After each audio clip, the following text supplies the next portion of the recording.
كنت قاعدة مع واحدة صاحبتي وبعدين قلت لها تيجي معايا في مشوار. قالت لي لا، انا متأخرة على البيت ولازم اروح حالا. قلت لها خلاص غوري في 60 داهية. بعد كده قعدت افكر احنا ليه بنقول في 60 داهية مش في 70 او 80 او حتى 100 داهية. المهم رجعت بالزمن كده شوية لحد قبل الاسلام، وعرفت ان كان في قبيلتين هما قبيلة مسحج وقبيلة همدان، واللي كان الاتنين ما بيطوقوش بعض، و24 ساعة في خلافات ما بين القبيلتين. ولكن قبيلة همدان كانت دايما تخسر في المعارك اللي بتحصل، لحد ما قررت قبيلة همدان انها تعمل مكيدة لقبيلة مسحج، واتفقوا مع الفرس ان هم يعملوا مكيدة لقبيلة مسحج. وفعلا بعتوا لقبيلة مسحج وطلبوا منهم ان هم ييجوا عشان هيقعدوا قعدة ويصفوا الخلافات اللي ما بينهم. وراحوا فعلا وقعدوا، وفجأة لقوا الفرس بينقضوا عليهم وموتوهم كلهم.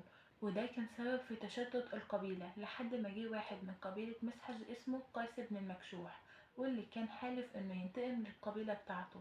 وعمل خراب كبير جدا في البلد، ودمر كتير جدا من البيوت، وقتل كتير جدا من قبيلة همدان، لدرجة ان اهالي البلد او كبار البلد راحوله وطلبوا منه انه يوقف الدمار اللي بيعمله ده.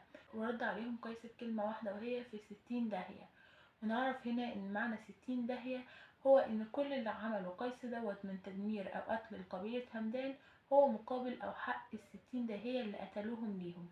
وكلمة داهية معناها الرجل الذكي الفطين ذو البصيرة. وبس كده.